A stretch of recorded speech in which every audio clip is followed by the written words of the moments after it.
శ్రీ వరాహముఖి స్తోత్రం. కువలయనిభా కౌసేయార్థోరుకా ముకుటోజ్వలా హలముసలిని సద్భక్తేభ్యో వరాభయదాయిని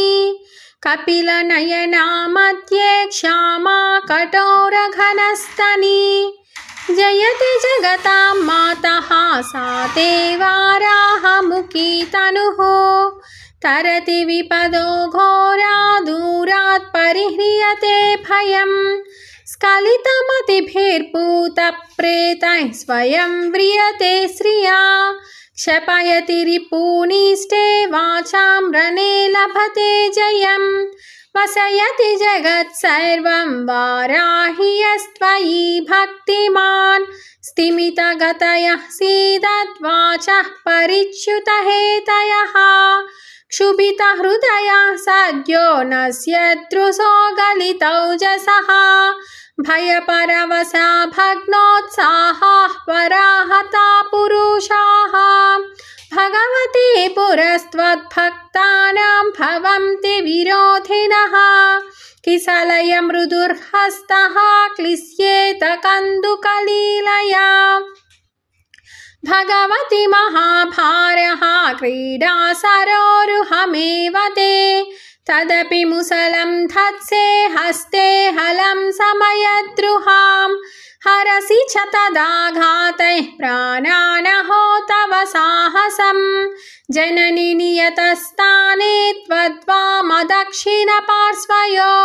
मृदुभुजलता मन्दोक्षेपप्रवातितचामरे सततमुदिते गुह्याचारदृहामृतिरासवै रूपसमयतां शत्रून् सर्वानुभे मम दैवते हरतु दुरितं क्षेत्राधीशः श्मशानविद्विषां रुधिरमधिरामत्तः प्राणोपहारबलिप्रियः अविरतचटत्कुर्वद्धंष्ट्रास्ति कोटिरटन्मुखो भगवति सते चण्डोच्छण्डः सदा पुरतस्थितः क्षुभितमकरैर्वीची हस्तोपरुद्धपरस्परैः चतुरुदधिभिः क्रान्ता कल्पान्तदुर्ललितोदकैः जननि कदमुत्तिष्ठे स्पातालसर्पबिलादिला तव तु कुटिलेदंष्ट्राकोटिन चेदवलम्बनं तमसि बहुले शून्याटव्यां पिशाचनिशाचरा प्रमदकलहे चोरव्याघ्रोरगद्विपसङ्कटे क्षुभितमनसः क्षुद्रस्यैकाकिनोऽपि कुतो भयं सकृदपि मुखे मातस्त्वन्नाम सन्निहितं यदि विदितविभवं हृद्यैः पद्यैर्वराहमुखे स्तवं